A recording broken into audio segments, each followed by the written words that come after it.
Don't forget your bag, Daniel. I won't, Herbert. There is no shame in using a parasol in the desert. As it happens, it's imperative to your survival. But it looks ridiculous. The shade will hurt much less than dying, I assure you.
constructed like one at a Swedish theme park.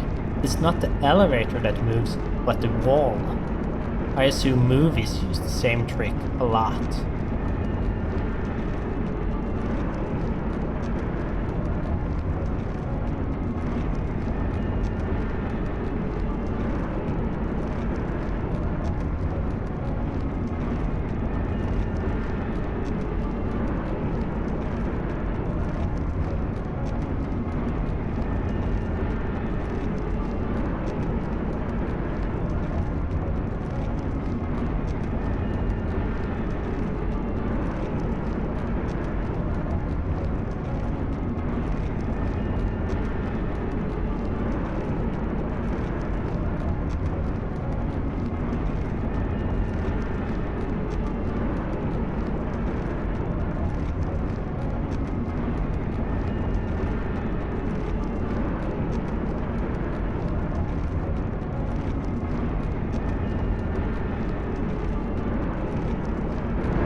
Come, this way. What was that? Forgive me, I should have warned you. One of my responsibilities as a Baron is that of a prison warden. This is where criminals are locked up. Like a dungeon? Very much so. Come, don't linger.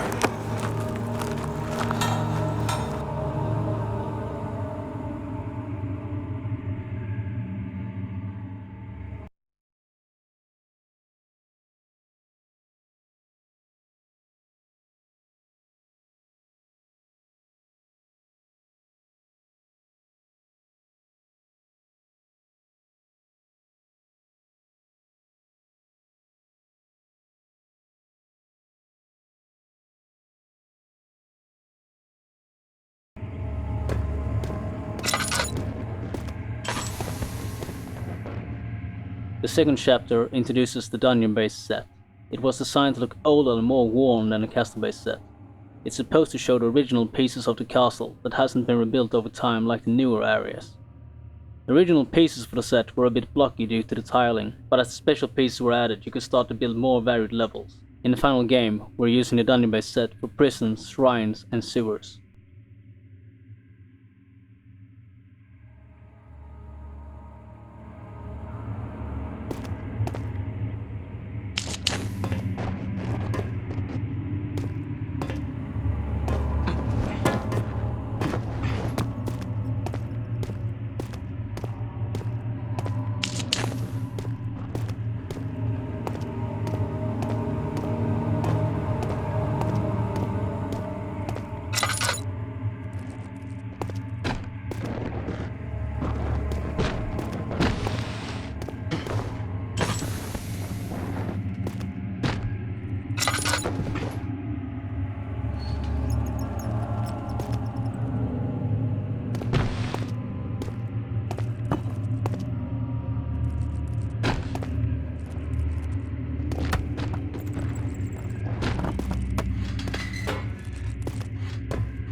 Previously in the game, it has been all about events in the past, but with these prison levels we wanted to bring it to the present, and many events experienced are happening here and now.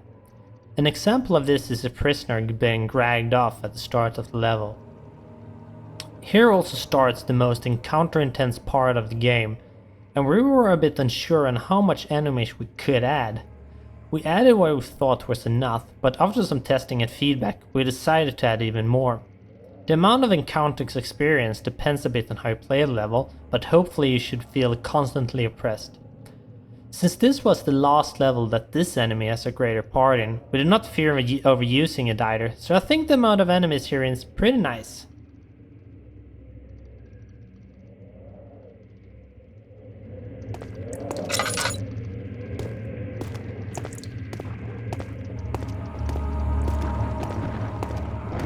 That taste. That fragrance. Damascus rose.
Hurry, child. You must go.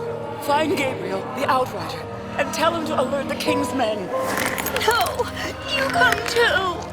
Please, we don't have time to make the hole any wider. But Someone is coming. Hurry! I'll cover the hole with the bed. Everything will be fine. I promise.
just making things worse. Look, this is no place for a young girl all by herself. She could be hurt or worse. There's no telling what horrors await down there.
A goal with this level is trying to get the player feel a bit claustrophobic. First off, we start the level in a tight space, letting the feeling hit you directly. Then the idea was to actually decrease the horizontal view, squeezing the view together, but it became a bit problematic and we felt that the design of the level was enough. It is very dark and can be hard to find your way. Which is actually kinda surprising, since the level has a really simple design, but because of some dead ends and similar looking locations, it can be quite hard to navigate. In the end, we also put up some signs to help the player along and get the right balance between annoyance and disorientation. It's quite hard when you want to expose the player to negative feelings that we might make them quit the game. But it's a fine line to thread, and I'm sure not everybody will get the right experience. But I guess that's just one of those risks you will have to take in the interactive media.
Of August, 1839. I have arrived at the village of Altstadt. It's a haven in the midst of a vast forest and the last stop before my final destination, Castle Brennenburg. It's late in the evening and the outrider, who has been with the coach since Bremen, advised me to wait until morning before I venture further. I've arranged for a bed at Der Müller, the village's only inn, and am now waiting for the sun to rise. I try to sleep, but as I close my eyes, I see the men who fell victim in London. My fear and shame forces me to witness the same scenes over and over. They are dead because of me.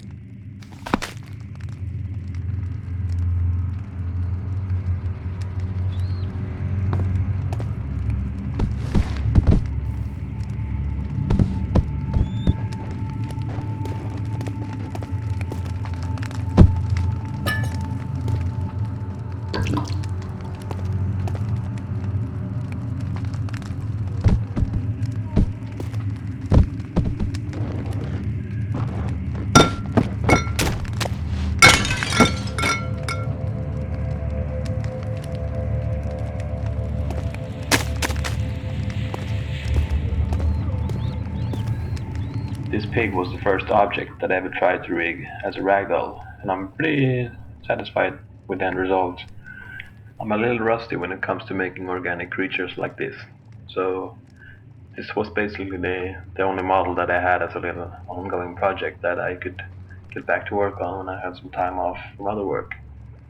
All other models are pretty much on a tight deadline, so it was nice to have this model that I could get back to work on from time to time, almost as practice. When I started to model the pig corpse, I thought right away that I needed to do it right from the beginning, so I googled a lot of pig pictures. But since we wanted a rotten look to it, you can imagine I found a lot of weird pictures. Other than the look of the model, the only difference from creating a prop is the fact that you have to plan the mesh, so it's nice for animations as well as good for importing to a sculpting program, like a Mudbox or ZBrush.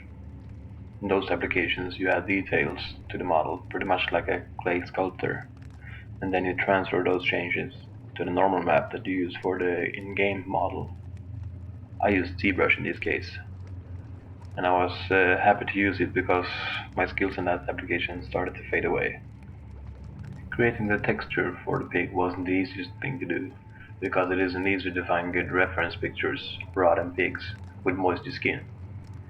Biggest issue was in fact getting the skin to look unhealthy, but I think it turned out pretty nice, even though it could need a little more work. But to be able to put in more work, we need to have more time and resources. And as a small indie company, that isn't something we have. For the ragdoll, I had to first set it up, the 3D program I use, called Maya. I created a skeleton for the pig, skinned it so that each part of the big model moves with the correct bone. After that, I used our in-house model editor to set it up with bodies with weights for each individual part, like the legs, head, and body. Then I connected it all together using joints. When done right and with correct weights for each body part, it looks and works quite nicely.